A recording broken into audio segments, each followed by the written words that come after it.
Good evening. So it is 6 o'clock, so we are going to go ahead and begin. So I would like to welcome everyone and thank you for attending this evening. I'm saying we were just here last night, so it's good to be back. So, but just wanted to let everyone know that our goal as a city is to provide opportunities for its residents to be heard and try and find solutions that benefit the whole of the community. This opportunity tonight is for you all to be here and is focused on the best path moving forward for the city in regards to tax dollar expenditures to provide the necessary services for animals' well-being here in the city of Caldwell. We are striving to be good partners, and that's the reason we have taken these extra measures to hold these meetings. We'll be conducting 2 town halls, one this evening and then another on Monday, June 30th at 6 p.m. To begin this meeting this evening, we'll first hear from our Finance Director, Raylan North, and then from our Police Chief, Rex Ingram. Mrs. North. Good evening. So I just wanted to give some clarity on the timelines, especially during the budget process. So I received some information from West Valley last fall that there could be an increase and a request for modification on our contract. And so within this budget year in March of this year, I did meet with Tyler, who is a board member, to discuss, and I did offer to look at increasing their contract amount of what we do, because we do have one more year on our contract, but that amount was turned down. And so because it was over my threshold of what I could put in the budget, I did recommend to West Valley to do a workshop with City Council so that we could have this as a further discussion. And so that's kind of the timeline. I just wanted to kind of discuss within the budget, and that's all I have. Perfect. Thank you so much. Appreciate that information. And then, Chief. Mr. Mayor, Council, thank you for providing us this opportunity to address this very sensitive topic that's happening in the community. First and foremost, there's no bigger dog lover than myself and the 2 ladies sitting next to me who work animal control. Just to provide some historical perspective, on average, these 2 ladies here respond to almost 3,000 calls for service per year dealing with animals. Everything from a bird, like today, to large dogs, horses, you name it. Out of nearly the 3,000 that they responded to just last year, 350 of those animals were actually admitted to the shelter. So for me, when I got confronted with this problem, we instantly started talking about solutions to this problem as the police chief. We deal with complex situations, as the community knows, every day. Sometimes the community doesn't know what we deal with, but they come up with their own narrative or rhetoric. And so what I felt was important to do here is to provide you guys context, background, and actually let you know what we deal with. Out of the 350 animals that were admitted to the shelter from 2024 to this week, 173 of those animals were stray animals, just wandering around the streets. 111 of them were animals at large. Only 2 of them were vicious animals, vicious dogs, and zero were the result of a dog bite. So those numbers in perspective to what these ladies actually do every day is a very small percentage of the work that they do day in and day out to keep Caldwell safe. And so for me, the question I continue to have is what does this have to do directly to public safety? An increase of this amount of money for taxpayers seems like a large increase. So my position as the chief is to really get the information from you, the community, to get to the council, because this legislative body is going to be the one responsible for authorizing and approving the budget. So that's pretty much it on our hand. The last thing I'll say is there's rumors out there that are, animal control, we're going to get rid of animal control. That is simply not true. As I just said, we can't do, the job that they do can't be done unless we have them working here. And just to put a little perspective out there too, the Ada County cities actually pay the county a large amount of money to do animal control and shelter services as well. So whereas in Caldwell, I have these 2 ladies working here that work for the police department. They are animal control officers who work in city vehicles. They get city uniforms, and they're city employees. They get paid by the city. We're not contracting like other cities in the valley are with the animal shelters. So there's a lot of options out there. There's a lot of different things that we can do. And really, we got to think outside the box to come up with the solution. So thank you very much. Thank you, Chief. I appreciate that and appreciate those comments. And yeah, this is all about getting the information needed to the members of the council so they can make the appropriate decision for the community. And I know that they have the community's best interest at heart. So excited to be doing this. Again, this is beyond what typically we do with these town hall meetings. So we're excited, though, to be able to hear from the citizens of Caldwell, the people in general, to provide that information so the council members can make the best decision in regards to that. So we do appreciate everyone being here, the council here as well. And again, it's to get that information from all of you to make those decisions, which at times can be very difficult decisions. And then also, to allow as many people to speak as possible, we will abide by a strict 3-minute maximum time limit this evening. All comments should be respectful and not attacking any individual, whether that individual is with the city or with West Valley Humane Society.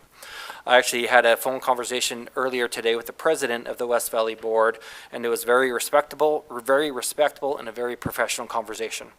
And I would ask that we follow that model throughout this meeting, as I believe we can all agree that everyone here this evening is passionate about animals and their pets. Please focus your remarks on what you would recommend as the best path of action moving forward for the city and the expenditure of your tax dollars. Given that whatever solution in the future the council decides will have the greatest impact on Caldwell citizens, we will first hear from those people that live within the city limits of Caldwell. We will then hear from the remaining individuals that wish to speak. We would ask that you state your name and address when your name is called and that when you come forward to the podium. At that point, your 3 minutes will begin. At the end of the 3 minutes, you will hear a beep and the microphone will turn off. We will hear from the public until 8:30 this evening, at which time we will allow the council members wishing to do so to provide their thoughts. We will then end the meeting and then reconvene in 2 weeks on June 30th.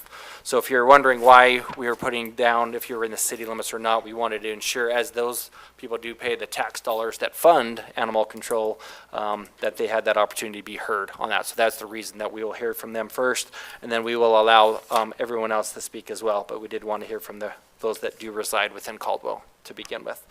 So with that, we will go ahead and begin. And the first individual signed up that is a resident within the Caldwell city limits is Julie Yamamoto.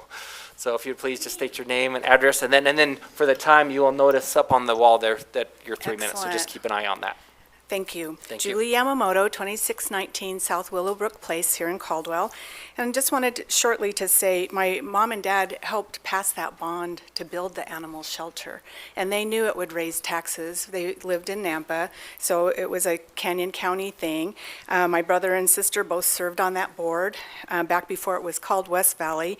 I'm a monthly donor. When my dad passed, my brother and I gave significant sum to the shelter. My sister-in-law, my sister and her husband gave $30,000 to the catio to be built there.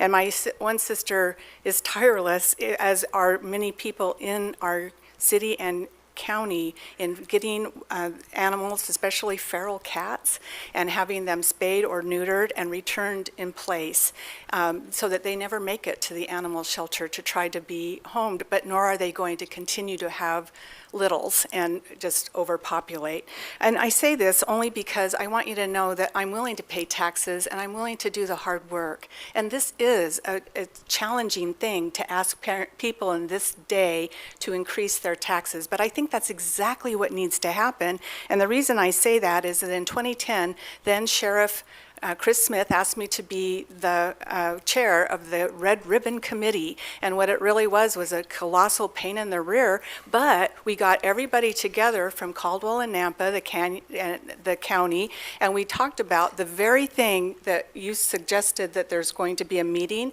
I'm just going to suggest it needs to be more than just Caldwell, and it needs to reconvene, because after 14 years, the amount that the cities are paying is it's not more than what it was then. 14 years is a long time when we've grown and there are more animals. And if you could wave the magic wand and everybody would take care of their animals, well, that would be that would be the issue. So I do think the city, if we can add something about spay and neuter and tell them, no, not you, you're animals, and that we look at maybe having a contract with the vets in the area so that they don't have to maybe hire 2 new vets. That's really expensive. Maybe 1, and then contract out with vets in Nampa and Caldwell. Look at the dog licenses and how much is that bringing in, and just have reconvene a task force. And to that end, I would tell you, I am retired. I have time, and I do have the passion, and I agreed to do that before, and I would do it again. I would reconvene a committee to say, what is it that we can do that recognizes that no one wants to pay more taxes? But if we're going to have a civilized society, there's a song that Karen Carpenter used to sing that will bless the beasts and the children, for in this world they have no voice and they have no choice, and we get to be that voice and choice. So that would be my recommendation, and I thank you for your service and your time. Very good. Thank you so much, Julie. We appreciate that very much, and especially those proposals to find a solution. So that's what it's all about tonight. So thank you so much. That's a perfect way to start. Stan Seward. Mr. Mayor, if I could just do a housekeeping matter just real Yes, quick. please. On the handout that went out, there is a correction that needs to be made that talks about the percentage increase in the fees. That's not actually percentage increase, that actually reflects the percentage of care that goes on at West Valley from from Canyon County and from Nampa. So just wanted to draw that attention out for people that had the handout and may be confused on that.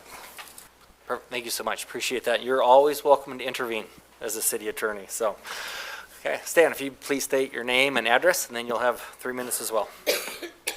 Stan Seward, 4003 Preston Avenue, Caldwell. I didn't make the May 19th workshop, but I have watched it on YouTube, and that was very helpful. Tyler, I think had a presentation full of details and the hard realities of the situation. It's a huge number. I agree, and it kind of made me think of growing up here in Caldwell. I remember my high school year. Occasionally, friends and I would leave the campus, and we'd go over to Painter and Kimball to that little drive-in there. And we would get a burger, fries, and a drink for $2. Okay. That concept is, that psychological concept is called anchoring. So when I think of burger, fries, and a drink, I think of $2. Now you can imagine how I feel when I go in to Freddy's and get a nice burger and fries and a drink, and now it's $11 and some. And prices have gone up, and unfortunately, we have been insulated in this local area from those rising prices, partly because a lot of people in this room volunteer huge amounts of time. One of the people that traps dogs that are out on the just out roaming around, Debbie, she's collected a list of kind of groups that advocate for animals and provide some kind of shelter in Idaho, and it's like 120 different parties or organizations that are part of that group. So there's a huge amount of the community already doing things, and some of that is because of the shelter has been somewhat dysfunctional over the years. It's been like this, and I've talked to all the recent board presidents. I have encouraged transparency, putting board minutes out on the web so people can read them, sharing financials, and this group is doing that. I think a lot of this group, they have consulted with the Idaho Humane Society and the Utah group by Animal Friends. I may not have that name right. They're doing good work. Very good. Yes, thank you. Appreciate you taking the time to be here, Stan. Jeanette, I believe it's Traxel? Or, okay. And I may call your name, and if you don't want to speak, that's fine, just to make sure that we don't miss anybody. So, Scott White. Any of you just state your name and address, and then you'll have the 3 minutes. Name is Scott White. I live at 15428 Flora Springs Way. I did want to state that I have been involved with the West Valley Humane Society in the past for about 2 years. I served as a front desk liaison and also as a dog handler. This was in 2020 and 2021. And I did observe that although they seemed to have at the time good operations managers, in that the executive director really was acting like an operations manager, I didn't see anybody that really understood the business. And I did also observe that there were problems at that time with the contracts that they had with the city of Caldwell, the city of Nampa, and Canyon County, and that they had trouble resolving those contracts. So I decided that I might want to run for the board because I do have a business background. I applied to the board and was rejected. But I did notice the board seemed to be composed of people that knew each other. There was a lot of, for lack of a better word, familial content or relationships in there.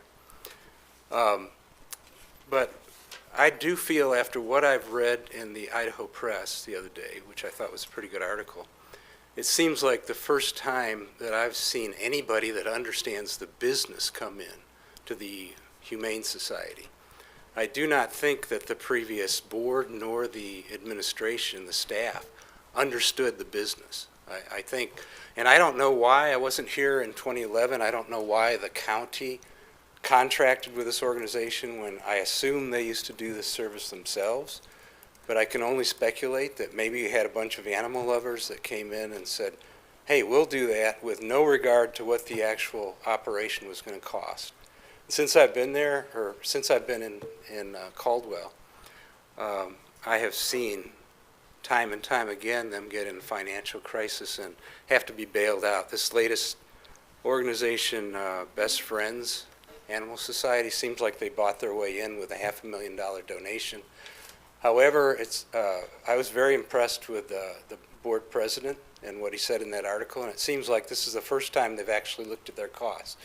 So I do think these costs are a shock just because they were mismanaged before, but I did want to consider if the city of Caldwell would talk to Canyon County about taking over the facility again and manning it and running it, if that might be one option. So I wanted to kind of suggest that, and maybe if you guys could approach them and see what their feeling would be about it, which would have to obviously result in a county tax increase. So that's all I had to say. Very good. Appreciate that, and appreciate that suggestion as well. Next is Martha, I believe it's Rahal. Very good. Do you mind coming forward?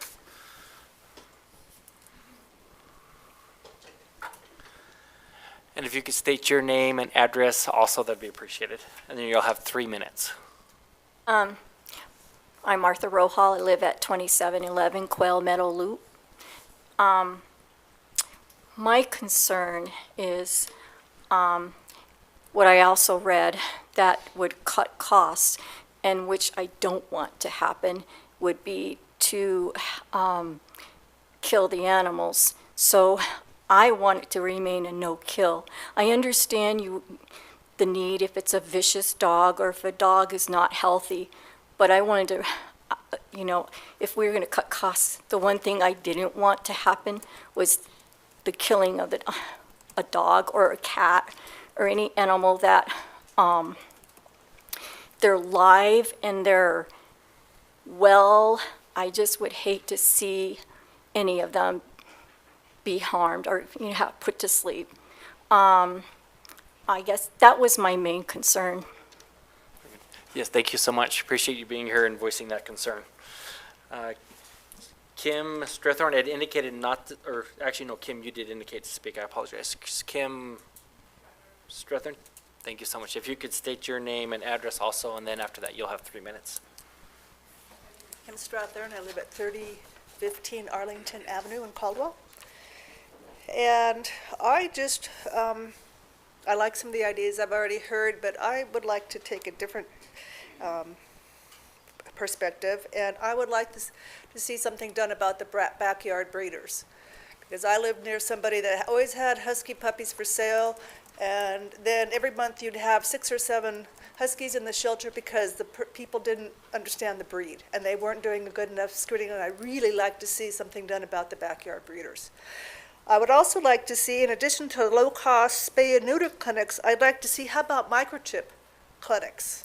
Or is that done when they leave the shelter? Because I've had 5 dogs, all shelter dogs.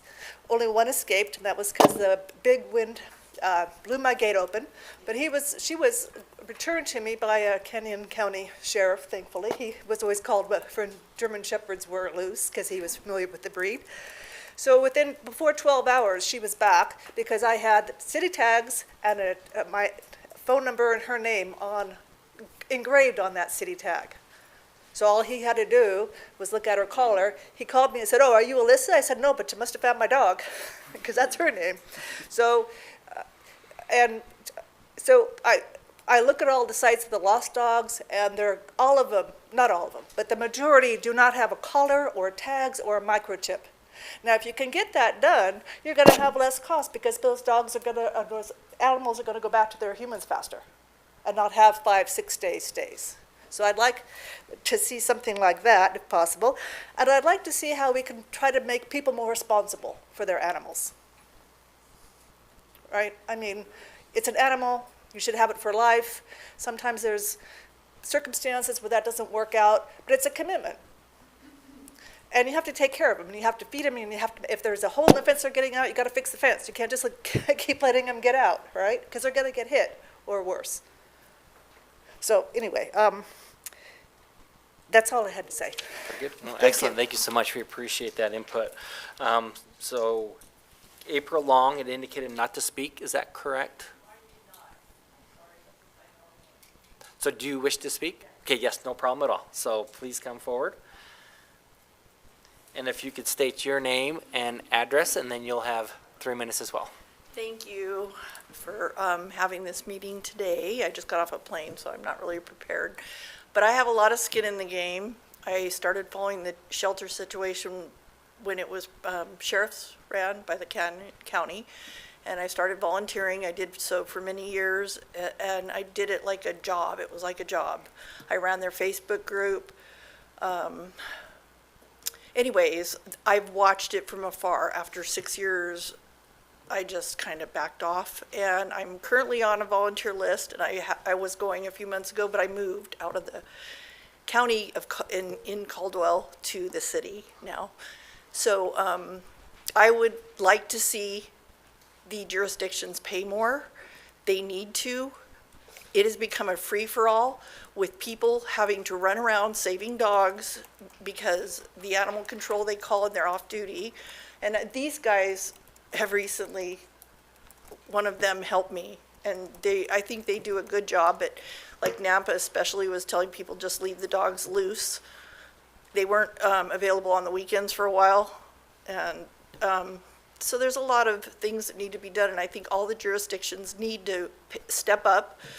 I think other places pay more for animal control. When I started way back, they did a poll, and animal control was one of the most important things that the people cared about. Most of us own animals, the majority. We love animals. So it needs to be taken care of. I have issues with the shelter at times, but that's between them. I would like to see more transparency. Like she said, I would like to see microchipping push. That is so easy to do. More responsibility from the ownership, as they stated, and I just think this needs to be an ongoing thing that people need to work on together, and it's important. That's it. Very good. Thank you Thank so you. much. We appreciate those comments. Shannon, yes, that is it. Thank you for helping me out. So if you could state your name and address as well, and then you'll have your 3 minutes also.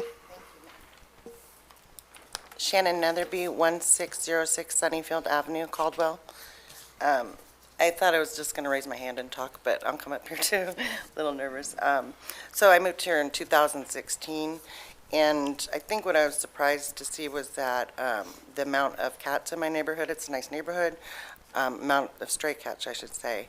And when I called, they said, we don't work with cats. I called the Humane Society, we don't work with cats. And this particular cat was being bred and abused. So it was very disheartening. I now volunteer at a local rescue. And I came here with one cat. I think I have 5 and then 6 rabbits and a dog. And so, but the problem I think that I've had is not getting, we don't have a good program for spaying and neutering these cats. If it was cheap enough, people would do it. Right now, there's a problem at my particular place of employment that we're just doing it ourselves. We're trying to spay and neuter, and it costs us a few $1,000s just for a small group of cats so we could stop that population there at my work. So that's the most important thing to me. I'm definitely willing to pay more taxes for it, 100%, because I've personally spent so much money on the cats that I've acquired that have actually just come to my house. This is not me trying to get them, they just come. Yeah, I would personally benefit from getting this spay and neuter program going because it's cost me quite a bit of money, and I am on a limited income myself. So that's all I wanted to say. Very good. Thank you so much. I appreciate you coming forward and speaking. So, did anybody show up late that lives in the city that was wanting to speak before we move on to those that do not? Okay, very good. Thank you so much. And I do want to say as we move forward on this that thank you so much for those comments. That's the Caldwell that I know. Coming forward with proposals, solutions, what you would like to see to get done. So it's very refreshing to hear from you and to say those things. And so, again, that's the Caldwell that I grew up in and that I know. So thank you so much for that. So we will move into those individuals here that live outside the city limits that did want to address the council. So, Mr. Mayor? Yes. Right over here. Okay. Can I just address one thing? Yeah. Because I think there's a common theme with the cost and the taxes and stuff. This is not for a levy or a bond. We're not trying to say that. What we're talking about here is the current contract that we have with the humane or the shelter comes out to about $1,900 per animal that we take there. So out of the 350 animals that these two ladies have taken in the last year, each one of them is costing the tax dollars $1,900, taxpayers $1,900. With the increase to $540,000, it's going to cost about $16,000 per animal if we admit the same amount of numbers that we're admitting as we did last year. So that's the concern I have is $16,000 per animal. That's what the taxpayers are going to pay for. And so I just want everyone to kind of know that because I failed to mention that during my opening statement. So that's all. Thank you. Okay, yeah, thank you so much. Okay, so we will go through these names. And again, there are some that indicated not to speak, but I will call your name just to make sure on that. So first is Shanna, I believe it's Jagar. And if you could state your name and address as well, and then you'll have 3 minutes. So I'm Shauna Jagar. I'm at 14920 North Fitzwilliam in Nampa. So, my notes here. I've been in cat welfare for almost 20 years, okay? So I've seen a whole bunch of conversations regarding this all over the country through different people. So a lot of people behind me might know me as the one of the directors at Pet Haven Cat Adoption Center in Nampa, the only other place in the entire county that takes cats in a shelter. West Valley abruptly ended that in spring 2024. We were already hurting, and now we're still hurting. So I want to clear that I am directly impacted by all of this as an employee of Pet Haven, but I am speaking from a personal but professional assessment, kind of. So I just want to be clear that I'm neutral here.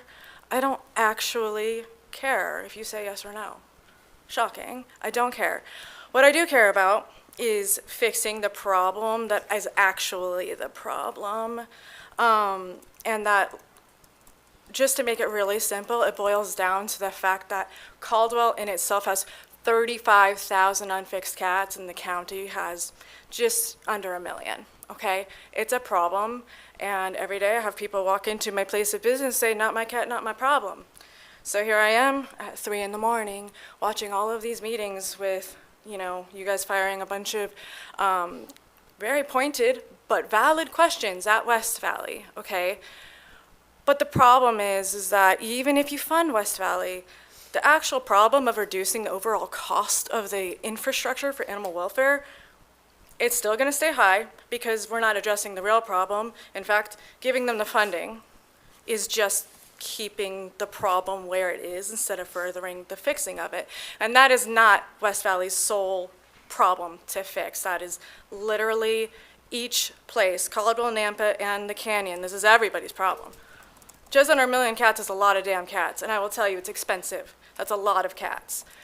So when you think about West Valley pulling in the dog side of things, while Pet Haven is trying to hold down the cat side of things, you're still going to throw money at a problem when you're trying to struggle to fix all of these damn cats.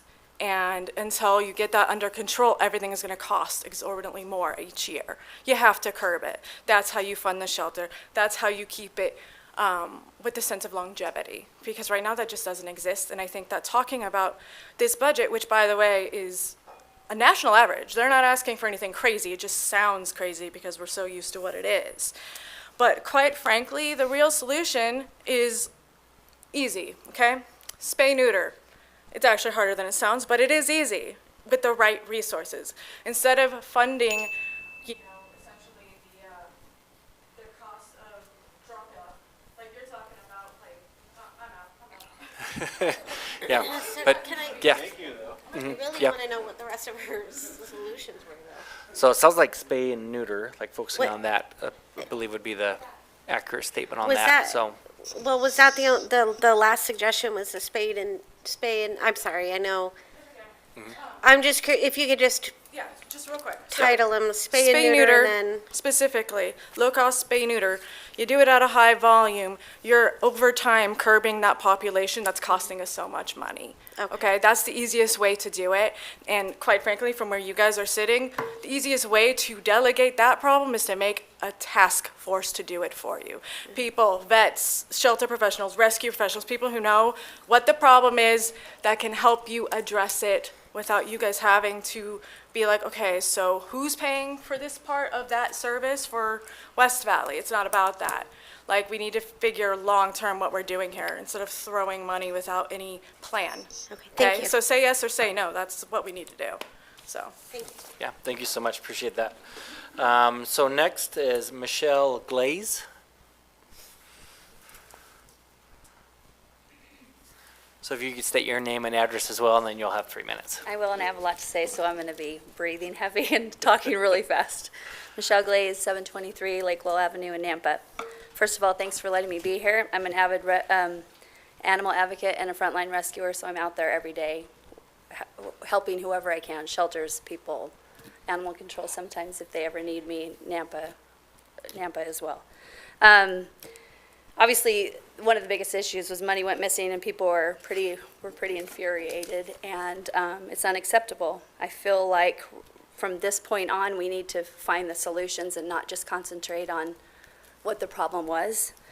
The shelter's got to be all about the animals and the people involved, which I believe that there's a lot of them. One right there who does bust her butt, Emily, in that place, standing up for those animals when a lot of other things were a mess. I mean, I've seen her do that. Rebuilding the shelter on a stronger and more sustainable foundation, immediate accountability and transparency, taking full financial transparency and independent audit, open books, public accountability. If mistakes were made, let's acknowledge them, and if something went wrong and somebody's responsible, justice needs to be served. I think rebuilding trust through better governance. This means forming the board with diverse community voices, including representatives appointed by each city, especially those that are funding, and the county, or letting them, it could be one of you that are in the seat, or from the city, from the county, or let them choose the person that they want in that seat to oversee everything, to make sure it's fair. Establish regular reports, public reports, open meetings, and eliminate secrecy and backroom decisions. Protect the shelter from future mismanagement. Dual signatures on every expense over $100. I'm just going to give you a few. Whistleblower policy, so anyone in that shelter can be anonymous and have open channels where they can come to anyone and say, something's wrong, someone did something wrong, and there's no retaliation for it, but they're protecting the animals because that's what they're there for, and that's what they should be there for. Quarterly public meetings where community can ask questions, review finances, and offer solutions. So we're working together, not against each other. And then addressing root problems like the overbreeding and exploitation and the puppy stores, like she mentioned. Puppy stores and backyard breeders are flooding our community with dogs bred for profit and not compassion. It is a huge problem. We've seen it at Burlington Coat Factory, and they are everywhere. I see puppy flippers. I'm watching one now that's over in Nampa and one that's in Caldwell, and she continues. I mean, just continues, leaving dogs on the side of the road, leaving dogs, out at the lake, wherever. It's a huge problem. Overbreeding, creating far more animals than, I'm way, I have so much to say. Diverting adopters away from shelters, and then selling sick, under-socialized puppies that often end up back in the shelters. Fighting back with enforceable welfare laws. Go ahead, and if you have one last that you'd like to touch I would like on. to just bring this one up if I could, but we need stronger laws and ordinances, and funding tied directly to enforcement. First offense for leaving dogs in a hot car, $250 to $500 fine. Chronic neglect and abandonment, tiered fines up to $1,000. And then the repetitive loose dogs, which I'm constantly going after, and I volunteer all that time, is a consistent problem. There needs to be something associated with that. And then no warnings, ticket and fine immediately, first time. And here's the key, 100% of these fines should go directly into our shelter's operating budget. So when we enforce those laws, that's what pays and helps the shelter. I have so much more, but thank you for letting me talk. Yes, thank you so much. Appreciate you being here. Jessica Allenson, I believe. And if you can state your name and address, then you have 3 minutes as well. Jessica Atkinson, 1893 South Goldsmith Avenue, Meridian. I did want to make a correction. Earlier it was stated that it seems that West Valley is asking for $540,000 to take care of the 350 animals that are brought in by police. But if you actually bring up their contract proposal right here, what they're actually asking for is compensation to take care of the animals that are surrendered by the people of Caldwell. Which is a lot more than 350. And that is in their proposal right here, so I just wanted to clear up any misunderstanding. Caldwell is rural. I've lived here since, I'll just say I'm 37. I've lived here in Idaho for a long time. We have a lot of backyard breeders, and those animals turn into unwanted pets. And that's how it becomes a problem with people taking them into the shelter. I will also say the way that the press release was worded, it really made it sound like people had to choose between fire and police services and an animal shelter, and that's not the case. And I know that all of you, except for Mr. Static, have been involved in law enforcement in the past as an LEO yourself, or working for the agency as a chaplain or in a different position. I too was a parole officer in Washington, and I just don't want people to think that they're having to choose between one or the other. I think we can make everything work. So that's it. Thank you. Okay. Thank you so much. Appreciate you being here. So Cheryl Smith had indicated not to speak. Just want to check, make sure. Okay. And Carla Moore is the same, to not to speak. Okay. And Jocelyn, and not to speak as well, correct? Okay. Mary Wilson. And if you could state your name and address as well, and then you'll have 3 minutes. Good evening. Thank you for having this meeting. I'm Mary Wilson. My address is 752 East River Chase Way in Eagle. I apologize for being late. It took me an hour to get here. So I am the president of Operation Community Cats. What we do is what everybody's saying that is needed, and we do it on a small scale compared to what is needed. So our mission is to reduce the population of feral and stray cats through trap, spay, neuter, and return. A feral cat is a cat you can't touch. A stray cat is a cat that's been abandoned. There's a bazillion stray cats right now because people are just dumping them, they're moving away, and they're leaving them. So you're dealing with two different issues here. The stray cats, they need a place to go. So they need a shelter to be given to be adopted out. And unfortunately, that's not happening here right now. What we're doing right now to address the problem, our goal this year is 2,000 cats that we're going to spay and neuter, and we are doing it through SNP. We fund SNP, Feral Fridays.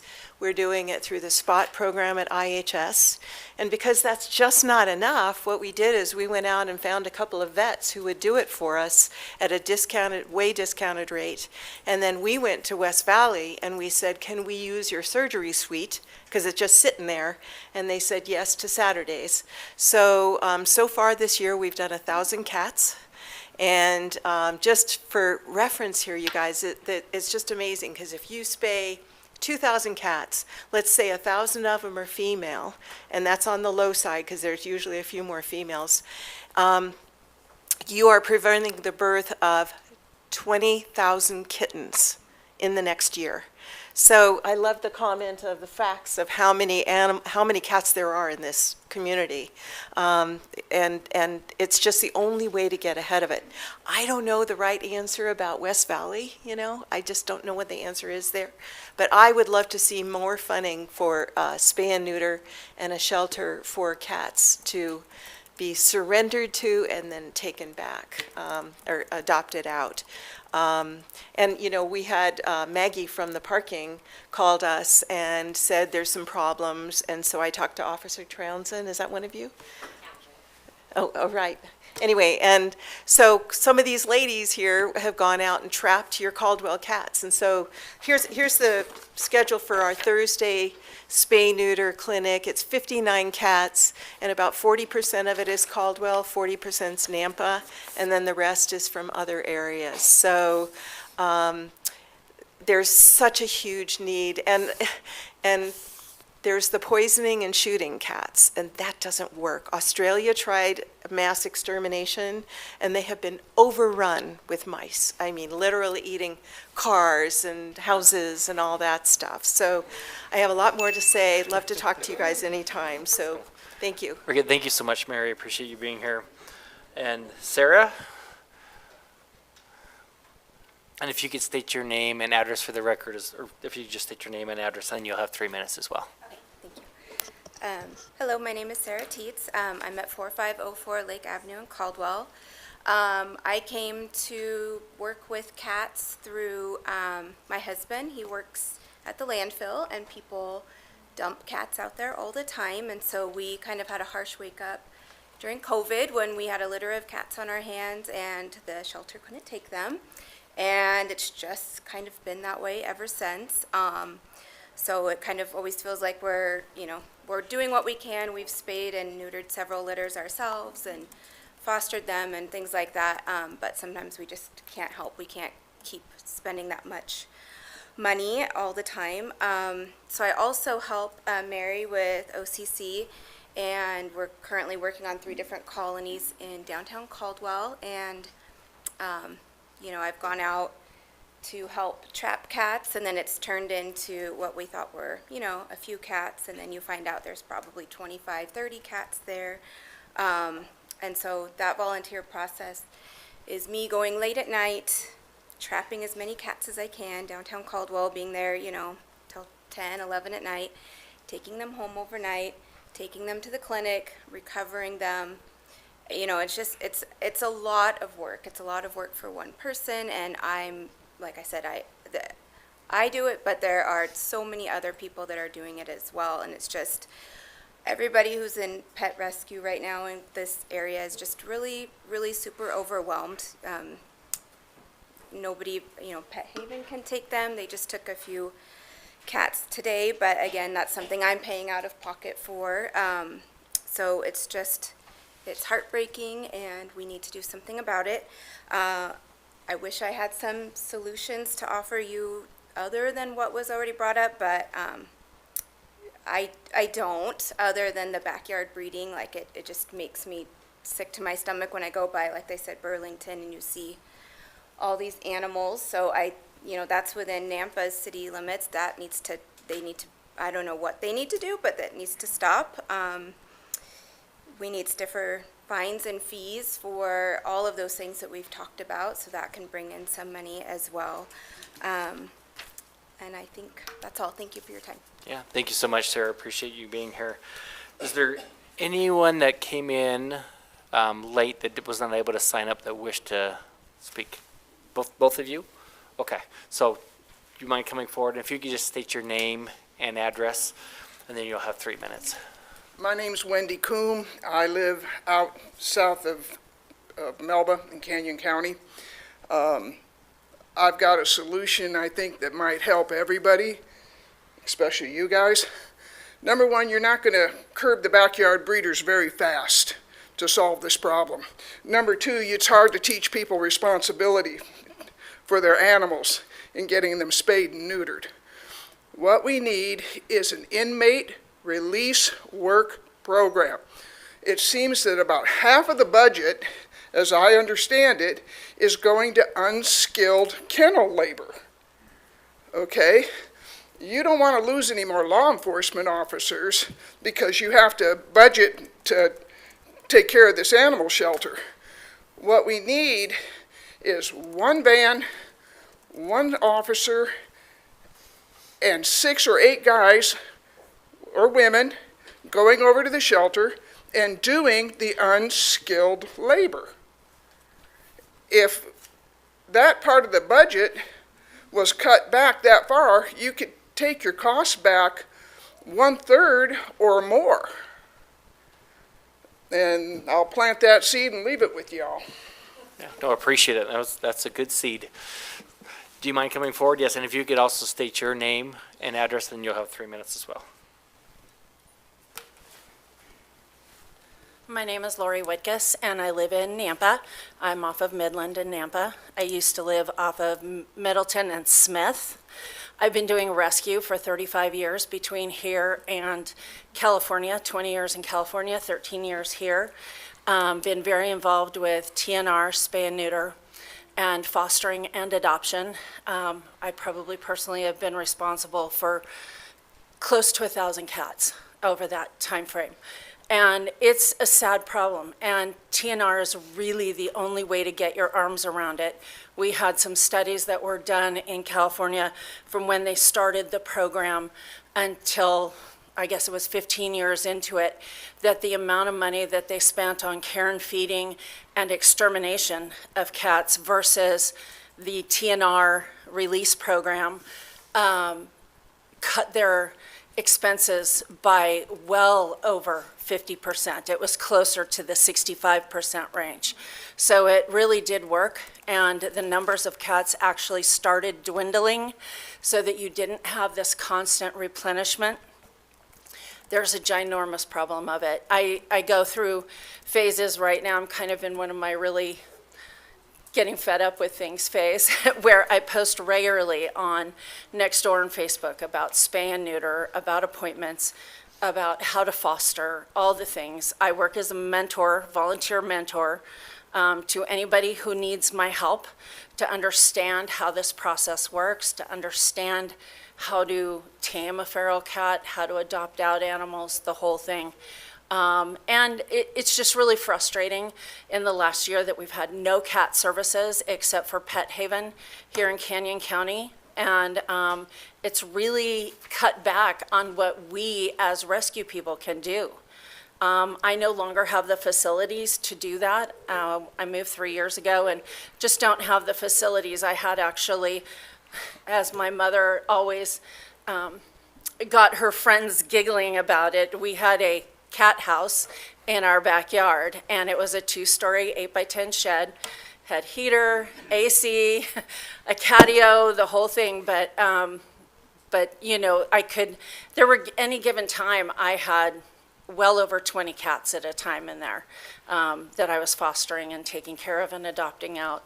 And since I've moved, I just don't have those facilities now, and I work more on the fundraising end and information end and coaching end. But it's just very frustrating.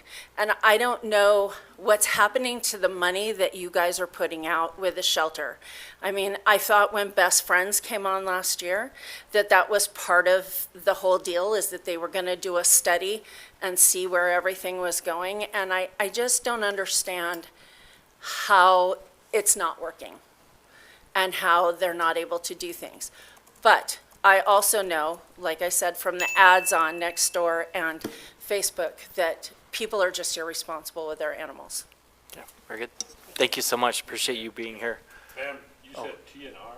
TNR, trap, neuter, release. Okay, got it. Actually, it's trap, neuter, return.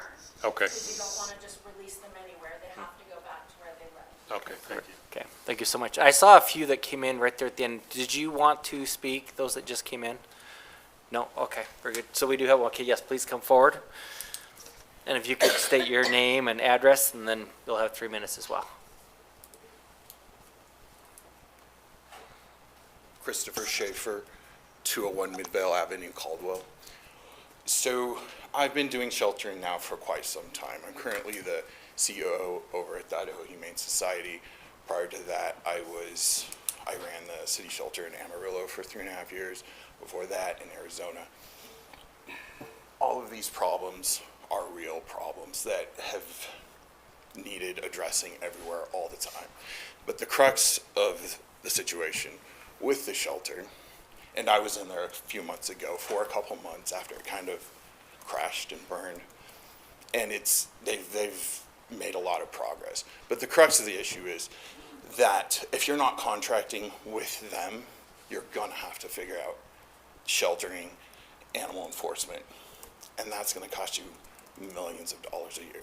So you're getting a really smoking deal with that. You truly are. To run a shelter this size for this population, you're looking at a couple million, probably closer to 3. Plus you would need a facility. You'd have to build that facility. There'd be a time gap. So you're going to have to either contract with them, you're going to have to contract with the county, you're going to have to build something for yourselves and then run it. It's much cheaper to work with these guys. Very good. Thank you so much. Appreciate you being here. Okay, so we do appreciate everyone coming out. So we are going to provide some discussion if the council wants to make comments, we'll allow them to do that. But again, I just want to say thank you very much. This was very refreshing. I mean, you never know, unfortunately, these days what you're going to get. But it was excellent. The ideas and the thoughts, we appreciate that so much, and just really feel that you want to solve this problem as much as everybody up here. And so we really, really appreciate that. And there's a lot of great information that was given on that, so we appreciate that, and that'll all be taken into consideration. But we would like to allow those council members that wish to make any comments to do so at this time. So, Councilor Doty. Thank you, Mr. Mayor. Appreciate everyone being here tonight.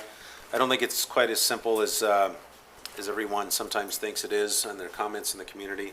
I would say that we have talked about making the laws stiffer, especially with the backyard breeders, and we've heard that a lot tonight. And so I think we certainly, the things that we can do right away, versus the things that may take a committee or a larger group of people to help solve, I think we should look at things that we can do quickly and make some goals and objectives and get those done, and then work on our long-term issues and problems as well. So I appreciate everyone being here. Thank you. Councilor Stoddard. Thank you, Mr. Mayor. You push it one more. It was actually green. Sorry. So there.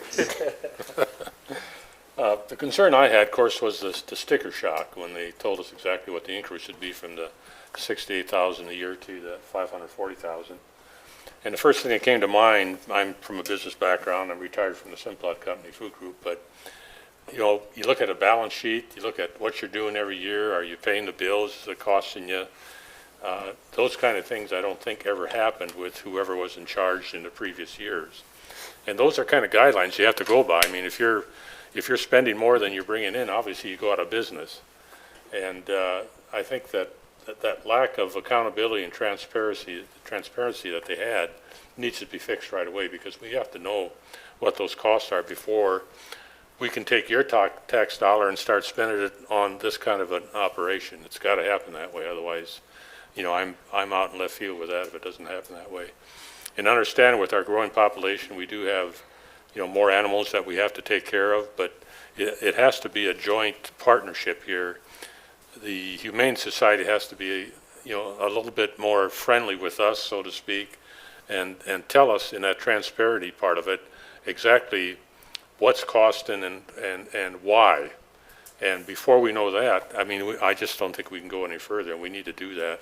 And the county has some responsibility here too, especially the county sheriff. You know, if we didn't do anything and Knapp didn't do anything, everything would fall on Sheriff Donahue, and that would not be very good, I don't think, as far as he's concerned, because, you know, we're all spread thin with policemen and firemen, and as I said before, when you go to 68,000 to 540,000, you think about the police officers that you need for your safety, the firemen that you need for your safety, and there's so much that you can split this pie up before it becomes a problem for you relative to keeping you taxpayers safe. So that's my 2 cents. Yeah, appreciate it. Councilor Register. Yeah, so, well, obviously, I want to thank everybody for coming. I am a huge proponent of hearing from the community, so it makes such a difference when you come. And I also want to thank the mayor and the city for hosting this, because, you know, we have other entities, Nampa and Cannon County, who are also have a stake in this, and so I'm really proud of you for taking the lead on this and having the community come, and hopefully everybody will follow so that you can address all the councils or commissioners or whoever it is that's making these decisions for you. And I agree with everybody in the room. And the funny thing is I don't know what I expected to happen tonight, but it wasn't this. I thought we were going to probably have, you know, torches and things like that coming in through the door. So I was really happy that that didn't happen. But it's been such a productive conversation, and I'm like, you know, madly taking notes about all these things and realizing at the same time that Caldwell doesn't really run the shelter, right? So we contribute, but we don't really have any way to make their rules. However, as I'm listening, I love the idea of this task force. I nominate Mrs. Yamamoto to head that. And sounds like you have some volunteers here. So, but I love this idea of a task force, because it sounds to me like a lot of the feedback we're getting is almost a plea for somebody to do something, because it sounds like the current organization at the shelter is not necessarily doing all that they can, or maybe they need more help, that, you know, they need more management help, business help, financial help, whatever it is. And I think that's where this task force could really come in and assist with some of that. Now, in saying that, it's put the city in a kind of a tough situation, because at the workshop, when they presented the $540,000 number, I specifically asked, can we do 100 or 200,000 this year, maybe increase it over time? And he said no. He said, you can pay the 540 or we're out the door. So so in that feeling, it really felt like we were just cut off at the knees. And that's not what this city wants. This council wants to take care of our residents. We want to take care of the animals that come with that. I think we've all said it, that we're all animal lovers. Nobody wants to see animals euthanized. We certainly don't want to do mass executions of cats. That's not at all what anybody wants. But when we go to the shelter and say, well, how do we do this? We've already done our budget. We're strapped for cash. The money does come out of the general fund, which is, I believe, under the police line. So it does affect the police department. How do we, if budgets are already sort of in process, how do we now find $540,000 to come out of the police budget when we still need police officers, right? So it's not necessarily a threat to do one or the other. It's the reality that it is one or the other. So what do we do? And that was the question we proposed, and they basically said, take it or leave it. So can we put this task force together in time? If you could just advise quickly, this contract that we have with the shelter expires when? The contract Excuse me, Mr. Mayor, Councilmember Register, it goes through 2028, the fiscal year. 2026? Eight. 8? Correct. 2026. 26. 6, oh, I apologize, yes, Okay. 2026. But is it the end of 2026 or October or? It's on the fiscal year, So October? October, Okay. yes. So we technically have a contract with the shelter until October of 2026, which should be plenty of time to put together a task force to go in and start preparing for the end of that contract and what comes next. Where's the money coming from? We even presented an idea of loaning them our grant writer. Whether or not we can do that, I don't know. But we said, hey, how can we help you in ways that we can afford right now? Can we, I mean, I don't know anything about, half the stuff that you guys know stuff about, right? But if you put together the right task force and then the city comes forward and says, hey, we can help in this way that's not going to hurt our taxpayer right now, maybe we can come up with a solution by the time these contracts run out.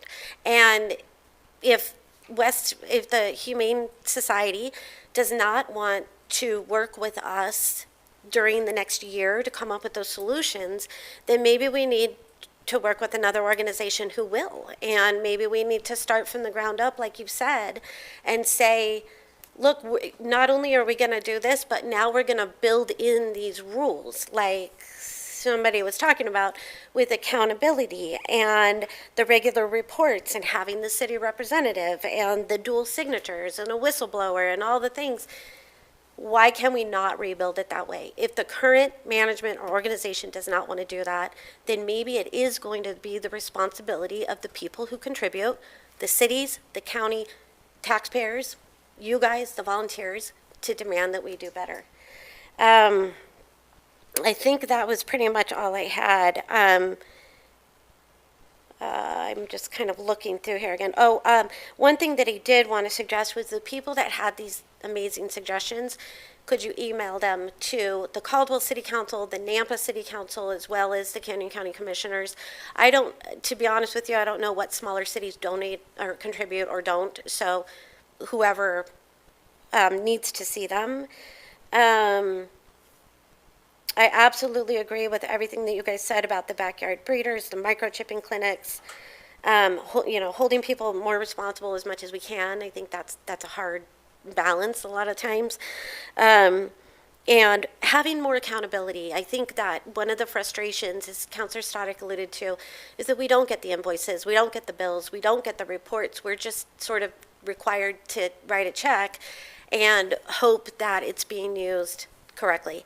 And I think we're just at this turning point where Mrs. Yamamoto is going to be in charge of this task force that's going to come up with how to hold everybody's feet to the fire, basically. But I would really like to see something put together, and I'm certain that the city attorney or the mayor will need to get together with Nampa, Canyon, and whoever else, the shelter, to institute this task force while we still have time remaining on our current contract to reevaluate when it's done. Thank you. Councilor Williams. Thank you, Mr. Mayor. I'm also thankful for the spirit and tenor of this meeting. I want to thank our animal control officers for being here. They're the unsung heroes tonight. And yeah. So appreciate both of you. Neither of you signed up to speak. Would you like to say something? I didn't think so, but they really do a wonderful job. I agree with so much of what was said tonight. Even the representative here, I don't remember your name, I'm sorry, from the Humane Society. It would cost us millions, no doubt. And the reality is it would be to provide all those same services. And this is the dilemma we're facing. In fact, I have a couple of questions here, and Ms. Yamamoto knows the answer to these. But I'm going to ask Ray Lynn, just so that everybody understands a little better. Explain to us very briefly, it's a terrible request. Explain to us very briefly House Bill 389 and how that limits the money we're able to collect in taxes. So every year as we approach the budget request, there are three ways we get property tax: between a 3% inflation, new construction, and annexation. And because of all three of those added together, the max amount that we can take within a budget request to levy is 8%. And that sounds like a lot, but it really, for the police department, in their budget, it's less than $1 million a year that they get. And for fire, it's less than $1 million a year, because it's spread out between all of our property tax funds that receive it, not just the general fund, but the streets, the library, the Parks and Rec Department, the cemetery, and the airport. And so there's a lot, the city provides a lot of services that receive that property tax, but that 8% goes to all of those services, not just police and fire. Thank you, Raylene. And so, because it is a general fund expense that does come out of the line item, they get less than $1 million, and we're asking for half of that to go to animal control and animal services. Listen, I would happily, by the way, I have a husky. Wasn't it you, ma'am, that I have a husky? They're escape artists. If you don't know, we have 3 dogs. One of them's a husky. She's insane, right? It's just, but she's a great dog. If you don't know, and these backyard breeders that we all are against, I rescued one from one of those backyard breeders. She's a Catahoula. That dog won't stop talking. But the reality of all of this is, we would love to do this. I don't think there's a single council member up here that is against caring for animals. Every one of us would vote yes, 100% to do it. But our dilemma as those that have to set the budget is, where can we take it from? And there's only one fund we can take it from, and it's general fund. And there's only one line item it comes out of. It's the police budget. That's the reality of it. And so this becomes the struggle. We are short 30 police officers, Chief, of what we should have. About that, yes, sir. Okay, and so the question becomes a question of public safety. So when we want to negotiate with West Valley to plan, to be able to approach this with the reality of maybe raising taxes, because this is one thing I'm hearing over and over again, not just tonight, people coming to me and saying, I'm not against paying more taxes. I can't tell you how many people have said that. And maybe that's part of the solution, but we're limited in what and how much we can raise taxes. We can't just raise taxes indiscriminately to pay for whatever our wish list is. Even if we had a levy override, it's 0.5%? A permanent levy override? Is it 0.5? We can do a permanent to 0.004%, to the levy rate of 0.004. 0.004, the levy rate. So if a supermajority, right, of 60% of the Caldwell citizens would go and approve that, I don't even know if that would be enough. And so this is our struggle. This is our dilemma. And it's painstaking for all of us.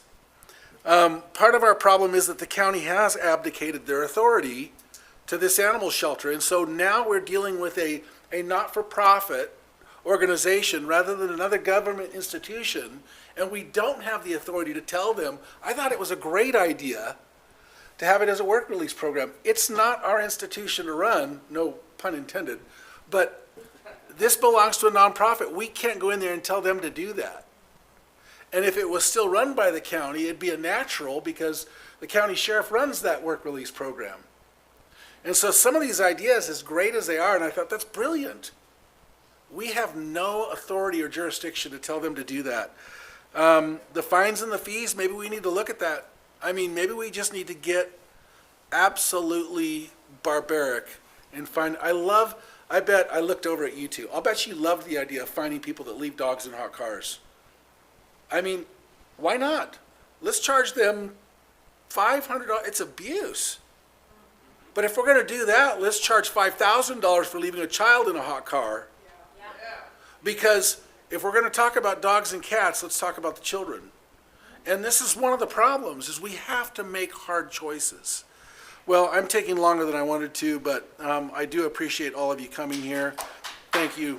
Thank you. We're good. Thank you. I felt that Pastor Williams coming out there at the end from your days gone by. Councillor Allgood. Yeah, that's kind of hard to follow there. Appreciate that. No, this meeting has been wonderful. I really appreciate everybody coming out. You know, when again, I just want to reiterate what was said. The police chief is very passionate about this, but I don't blame him because he's making choices in his budget where that money is going to go, and I don't envy him for having to do that. When we go out and we select vendors to help us with things, we select the vendor that gives us the best service. In this case, there's a monopoly. We only got one vendor. Whether the service is good or bad, we can only go one spot. And we feel like we're between a rock and a hard spot right now because until you guys showed up and told me, I'm sorry for not being more aware, I didn't realize they had discontinued the CAT program. And so, you know, again, we don't have information that I feel is vital, and overwhelmingly, I wrote down everybody that came in and kind of a brief, and while we're talking dogs, cats seem to be almost a bigger problem, and it sounds like we're not even addressing that. And my question is, and I would love to ask this, you know, if it comes to a point where we pay the $540,000, will that include a cat program? I think we need to know that because, again, I'm learning that it's a huge monster problem. I won't talk as long as Councilor Williams, but he did a great job. Thank you, guys. This has been wonderful. Like Councilor Register said, I was a little worried about pitchforks and torches. You guys have been wonderful. Thank you very much. Councilor Dintenber.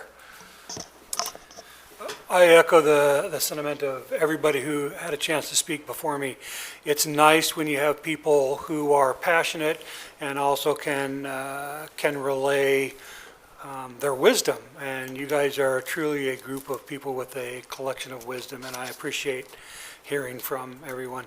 But like was said in a couple other comments, this is a hard pill to swallow when you're used to $68,000 a year, and now it's more than $500,000. And it just seemed like an overwhelming responsibility placed on us who are trying to be the best stewards of public money that we can be.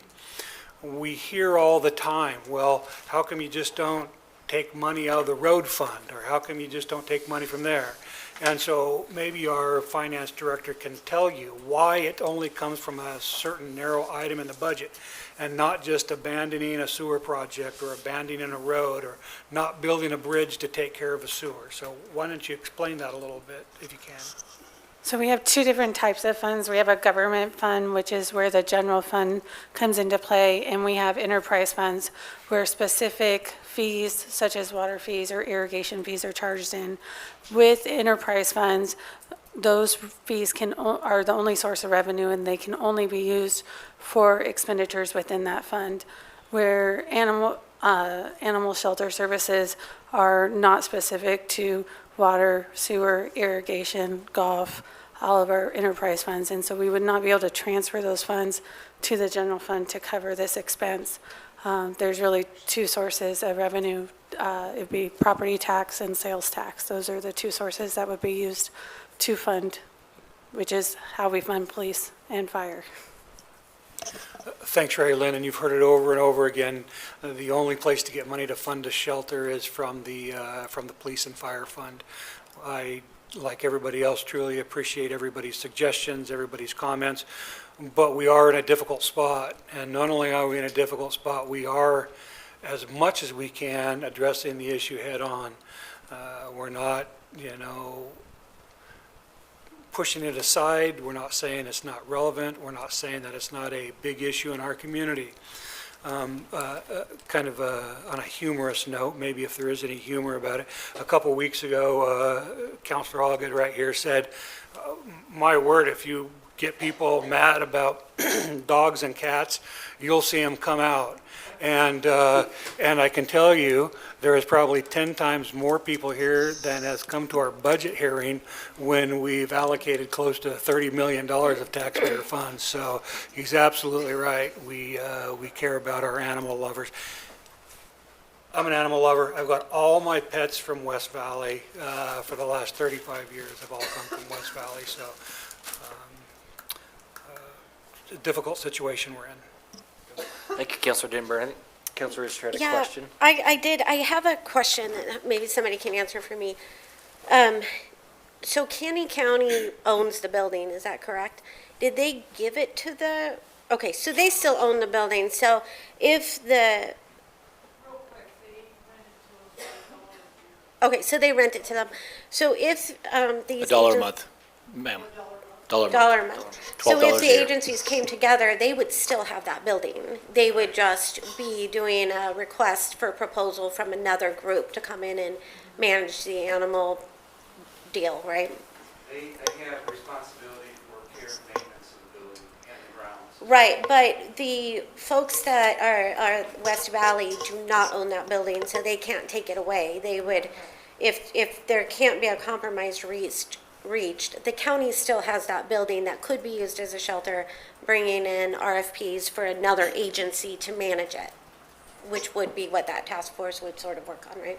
Okay, I just wanted to be clear on that because the millions of dollars to start a shelter, if Canyon was willing to, I guess I don't really know, right, because we don't talk for them, but let's just say they were willing to continue to let the animal, whoever's running the animal shelter use that building, that's a big cross off the list. Yes. Yes? Okay. Savings. Yeah, Savings. yeah, okay, so we still have that. Sorry. And I think what you're not thinking about though is, what if Nampa and the county come to the table and Caldwell doesn't want to come to the table? They're still using that facility, Caldwell's the only one not paying. Well, that would be, I mean, that was kind of one of my next questions. Like, what if Caldwell says, yeah, we'll pay the $540, but Nampa's like, nope, we're not gonna do it. How is the shelter gonna sustain itself just on our contribution, right? So I think, but those are the questions that I think need to come together at some other meeting with people who can answer those. But I think there's all these unanswered questions that still might come, and county maybe will hear your suggestion, because I think it's fantastic to do like community service hours or whatever however they work that for something like that. The county actually did that last summer with inmates. Oh, good, good. So, sorry. Can I be a thorn in your thumb here? Yeah. Last year, there was a very heated meeting this time of year, and somebody, I can't remember who it was, got very angry with the West Valley people and the rep from Best Friends. And they said, by God, we're gonna get our reports, we're gonna get our budgets, we're gonna get this, we're gonna get that, otherwise you won't get funded. And it sounds to me like that didn't happen. It sounds to me like they let the whole year go and then blindsided you with this. And so I'm kind of wondering what happened. Was that meeting with Caldwell officials? I'm sorry? Was it that meeting with Caldwell Yes. officials? Yes. It's on your website, or it was on your website. I listened to it several times, and it was an extremely heated meeting, and I went, yes, it's a come to Jesus meeting. And nobody came to Jesus. Yeah. So I don't- Nobody showed up. So, Yeah, I don't recall that being like here with Caldwell City Council, but it sounds like this idea of wanting the reports and the records and stuff like that has not happened for us. And I think that those things are important. And so I just want to remind everybody as we get out of here that we still have a contract until October of 2026. So we're still willing to honor that contract, correct? I mean, that's what we've signed on to it. So as far as the city is concerned, we are still in contract with them until October of 2026, which in my opinion gives us a year and however many months to come up with a task force to solve these problems and decide if we want to do an RFP or continue on or honor the increase. well, I definitely think you need to I'm sorry to interrupt, but I think you definitely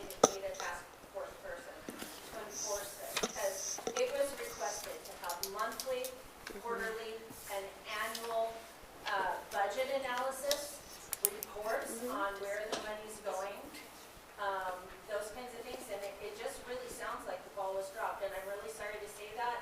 I'm not pointing fingers. It's just, we all are all on this, in the same group. We're in a group called IDAP, Idaho for Domestic Animal Protection, and we spent our whole summer last year trying to see what we could do to help West Valley be successful. And the thing was, is that ultimately, other than volunteering, there was not really much we could do at that point because everything was up in the air. And it sounds like the Best Friends people, who I'm assuming that's who's presenting you with this budget now?